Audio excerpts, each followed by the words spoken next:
예, 이 시간 성경 말씀은 신약 성경 요한복음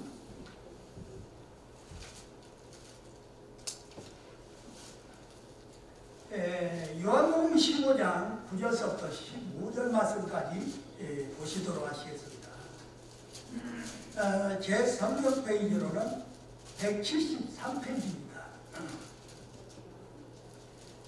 15장 9절서부터 15절까지 보는데 저와 우리 성도님들과 함께 읽어 가시도록 하시겠습니다. 9절서부터 아버지께서 나를 사랑하신 것 같이 나도 너희를 사랑하였으니 나의 사랑 안에 거하라.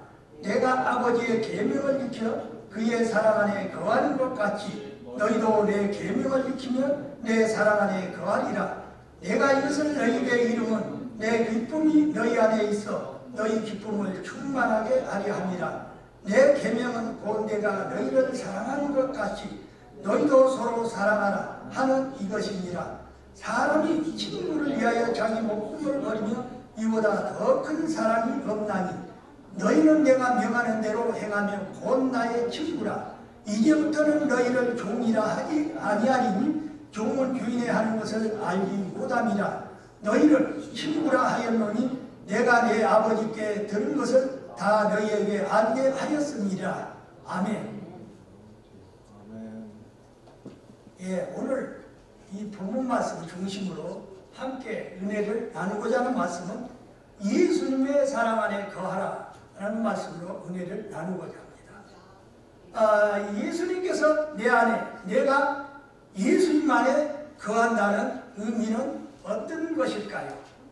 이에 대해서 예수님께서 직접 가르쳐 주시고 있는 것입니다. 먼저 9절 말씀에 보면 아버지께서 나를 사랑하신 것 같이 나도 너희를 사랑하였으니 나의 사랑 안에 거하라. 예수님 안에 거하는 것은 그분의 사랑 안에 거하는 것임을 알 수가 있습니다. 예수님 안에 거하는 것은 그분과 접촉의 관계를 맺고 그분의 보호와 능력을 받는 것을 의미하는 것입니다. 다시 말해서 내 사랑 안에 머물러 있어라 라는 것은 예수님이 해석하신 대로 그분의 사랑 안에 거하는 일인 것입니다. 예수님 사랑 안에 거하는 것은 매우 중요한 일입니다. 왜냐하면 예수님의 사랑은 우리의 죄책감과 상처투성인 우리의 영혼을 회복시켜 주시고 치유하시기 때문인 것입니다. 우리가 예수님의 사랑 안에 머물러 있다는 것은 그분을 위해서 사역하고 헌신하면서 봉사하는 것이 아니라 그분의 사랑을 입는 것을 말하는 것입니다. 그때 우리의 상한 영혼들이 치유가 되고 회복이 되는 것입니다. 만약 사람이 병에 걸려 있다면 아무 일도 할 수가 없는 것입니다. 환자에게 가장 중요한 것은 속히 그 병을 낫게 하는 일인 것입니다. 마찬가지로 우리 죄인들에게 가장 필요한 것은 죄 용서함과 영혼의 치유와 회복이라는 것입니다. 예수님이 내 사랑 안에 머물러 있으라고 말씀하신 가장 큰 이유는 그분의 사랑 안에 거할 때 방황하고 병들어가던 영혼의 회복을 약속하셨기 때문인 것입니다. 예수님의 사랑 안에 거할 때 우리는 다시 살아날 수가 있는 것입니다. 예수님이 사랑 안에 거하라고 말씀하신 이유는 두 가지인 것입니다. 첫 번째는 하나님의 사랑이고 두 번째는 예수님의 사랑 때문인 것입니다. 먼저 하나님의 사랑에 대해서 한번 알아보겠습니다. 예수님은 아버지께서 나를 사랑하신 것 같이 라고 이렇게 말씀을 하셨습니다. 이 예수님의 능력은 하나님의 사랑에 대한 확신에서 오는 것입니다. 세상에서 가장 큰 능력은 그 사랑 자체에 있는 것이 아니라 누구로부터 사랑을 받고 있다는 확신에서 주위 사람들이 믿어주고 사랑해주고 있다는 믿음에서 오는 것입니다. 하나님은 사랑이십니다. 하지만 그런 말로서 우리 삶의 변화를 일으킬 수는 없는 것입니다. 하나님이 사랑해 주신다. 그 믿음 때문에 우리는 위기나 고난에서 일어날 수가 있는 것입니다. 예수님이 우리를 사랑하신 것은 하나님 아버지의 사랑을 확신한 데서부터 우리가 출발한다는 것입니다. 오늘 우리는 하나님께서 사랑해 주신다는 이 사실을 굳게 믿어야 하는 것입니다. 그 사랑이 어느 정도인가 하면은 독생자이신 예수님을 십자가에 내어주셔서 구원의 섭리를 완성하신 만큼인 것입니다. 하나님은 예수님을 사랑하신 동일의 그 사랑을 우리들에게 주셨다는 것입니다. 그 사랑은 불가분의 관계이고 절대 떼어질 수가 없으며 결코 변하지 않는 절대적인 사랑인 것입니다. 예수님이 하나님 아버지의 지극하신 사랑을 입고 십자가를 짊어질 수 있었음을 우리는 기억해야 하는 것입니다. 주님의 사랑만 확신을 한다면 우리가 얼마든지 자기의 십자가도 질 수 있고 무슨 일이든지 해낼 수가 있는 것입니다. 우리가 헌신하지 못하고 행동하지를 못하는 이유는 주님에 대한 사랑의 확신이 없기 때문인 것입니다.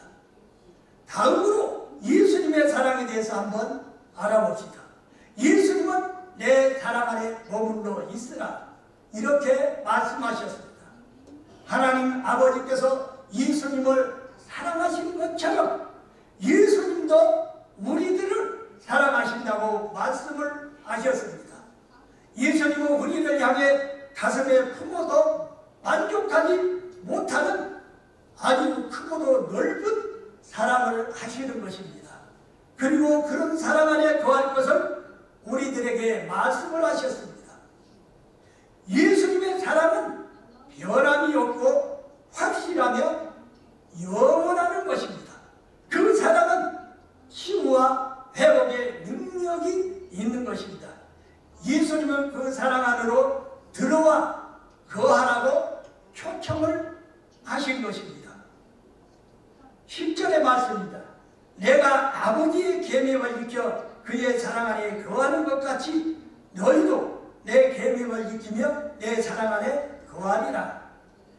예수님 안에 있다는 것은 곧 그분의 사랑 안에 있다는 뜻인 것입니다. 그리고 예수님 사랑 안에 거한다는 것은 곧 그분의 계명을 지키는 것임을 우리가 알 수가 있습니다. 하나님이 예수님을 사랑하신 것처럼 예수님이 우리를 사랑하신다는 그 말씀은 굉장히 크신 것입니다. 그렇다면 과연 그 사랑의 실체는 무엇입니까? 바로 예수님의 계명을 지키는 것입니다. 주님 말씀에 따르는 것이 사랑이고 주님 말씀을 지키는 것이 사랑이며 주님의 말씀대로 우리가 생각하는 것이 바로 사랑인 것입니다. 따라서 사랑은 어떤 감정이나 의지가 아니라 바로 예수님의 말씀인 것입니다. 예수님 안에 머물러 있다는 말은 그분의 사랑 안에 머물러 있다는 것이고 예수님 그 사랑 안에 머물러 있다는 것은 또 그 말씀 안에 있다는 것입니다. 하나님 말씀이 내 안에 있으면 하나님이 내 안에 계신다는 뜻인 것입니다. 예수님 말씀 안에 말씀이 내 안에 살아있으면 그분께서 바로 살아계시는 것이요 그 이상으로 하나님께서 내 안에 나타내시는 방법은 없다는 것입니다.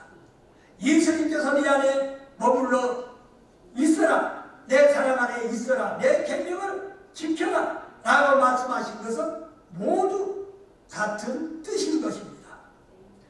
12절의 말씀입니다. 내가 이것을 너희에게 이름은 내 기쁨이 너희 안에 있어 너희 기쁨을 충만하게 하려 함이라. 예수님 안에, 예수님의 사랑 안에, 예수님의 계명 안에 거하는 사람은 하나님의 상급과 축복을 받는 것입니다. 바로 기쁨을 충만하게 누리는 것입니다. 세상에 없는 참 기쁨을 우리가 얻게 되는 것입니다. 그 기쁨은 외형적인 것이 아니라 내면적인 것이요, 물질적인 것이 아니라 영적인 것입니다. 성도님의 얼굴이 주님의 기쁨으로 충만하시기를 축원합니다. 주님의 기쁨이 충만한 얼굴에는 마귀나 불안이 우리에게 들어올 수가 없는 것입니다. 그리고 넘쳐나는 기쁨의 얼굴을 가진 사람은 모든 사람으로부터 사랑을 받는 것입니다. 예수님 안에 거하는 사람에게 참 기쁨이 주어지는 것입니다. 예수님의 사랑 안에 거하는 사람에게 진정한 기쁨이 있다는 것입니다. 그분의 계명을 지키는 사람에게 넘치는 기쁨이 항상 있다는 것입니다. 그 기쁨은 세상이 주는 것이 아니고 하나님 아버지께서 주시는 영원한 것입니다. 병들어도 어떤 배신을 당해도 어떤 죽음이 왔다 할지라도 솟아나는 하나님의 선물인 것입니다. 이 주님이 주시는 기쁨이 있을 때 모든 세포가 우리 육체에서 살아나는 것입니다.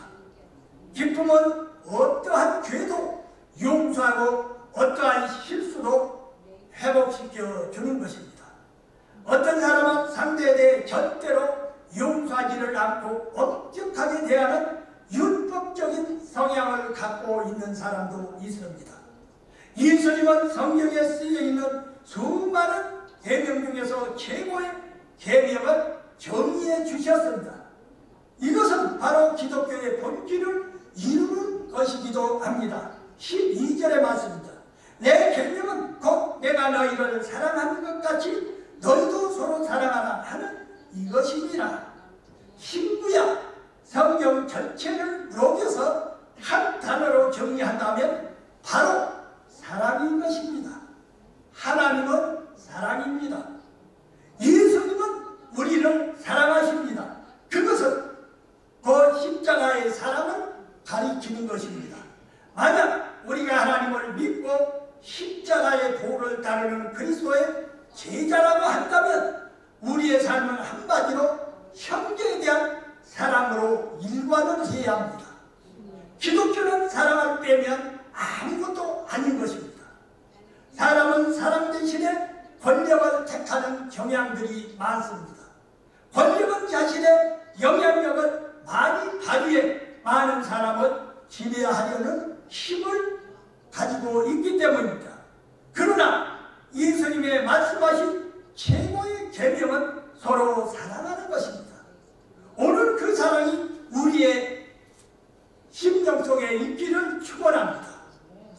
사랑이 위대한 까닭은 모든 것을 포기하고 희생하며 용서하기 때문인 것입니다. 13절과 14절의 말씀입니다. 사람이 친구를 위하여 자기 목숨을 버리며 이보다 더 큰 사랑이 없나니 너희는 내가 명하는 대로 행하면 곧 나의 친구라. 예수님께서는 국가나 부모에 대한 사랑을 최고라고 말씀하시지 않고 친구를 위해서 목숨을 버리며 이보다 더 큰 사랑이 없다고 말씀을 하셨습니다. 그러나 요즘 세상은 친구를 위해서 목숨을 버리기는커녕 친구를 상대로 해서 사기나 치지 않았으며 하는 마음이 들 때가 많이 있습니다. 흔히 우리는 부모나 자식 사랑하는 것을 당연하게 여기지만은 친구를 사랑하는 것은 아주 인색합니다. 그러나 예수님은 친구를 위해 목숨을 버리는 것이 최고의 사랑이라고 말씀을 하셨습니다. 곧 예수님은 우리를 위해 자신을 버린 진정한 친구이신 것입니다. 15절의 말씀입니다. 이제부터는 너희를 종이라 하지 않고 종은 주인에 하는 것을 알지 못함이라. 너희를 친구라 하였노니 내가 네 아버지께 들은 것을 다 너희에게 알게 하였습니다. 하나님과 우리는 주인과 종의 관계가 아니라 친구의 관계라고 말씀하십니다. 주인과 종은 상하 관계이고 일방적인 관계이면 자유가 없는 관계요 의무만 있고 특권이 없는 관계라는 것입니다. 또한 예수님은 종이 주인이 하는 것을 알지 못한다고 말씀을 하셨습니다. 그런데 예수님은 우리를 종이라 하지 아니하시고 친구라고 말씀을 하셨습니다. 하나님께 대한 개념의 대혁명을 이루셨다는 것입니다. 우리는 사람과 사람 사이는 친구관계를 이룰 수가 있지만은 한마디로 신과는 친구관계를 이룰 수 없는 것으로 알고도 있습니다. 하나님은 사람에게 친구가 되어주셨다는 것입니다. 예수님은 신에 대한 개념을 친구의 개념으로 완전히 바꿔주시면서 인간과 가까이 하려 하셨다는 것입니다. 하나님은 아브라함에게 너는 나의 벗이라고까지 말씀을 하셨습니다. 하나님과 가까워지면 하나님은 친구의 개념으로 우리가 대하게 되는 것입니다. 친구 사이는 수직관계가 아니라 완전히 수평관계라는 것입니다. 일방적인 관계가 아니라 쌍방적인 관계인 것입니다. 의무와 동시에 특권이 주어지는 관계라는 것입니다. 예수님은 우리를 친구라고 불러주셨습니다. 일방적으로 섬기는 주인과 노예 관계가 아니라 서로 사랑을 나누는 인격적인 관계라고 확정을 해주셨습니다. 이 말씀을 우리가 생각하면서 네 가지 사실을 여러분 기억하시기 바랍니다. 이제 마지막으로 드리는 이 말씀은 예수님 안에, 예수님의 사랑 안에 거하는 것은 예수님의 계명을 지키는 일인 것입니다. 하나님은 참된 축복인 기쁨을 우리에게 주시는 것입니다. 최고의 계명은 서로 사랑하는 것입니다. 예수님이 바로 우리의 친구가 되어주셨다는 것입니다. 이 놀라운 축복은 영원히 누리시는 아름다운 성도님들이 되시기를 주의 이름으로 축원드립니다. 예, 기도드리겠습니다. 우리 아버지 하나님, 오늘 이 아침에 주시는 말씀을 생각할 때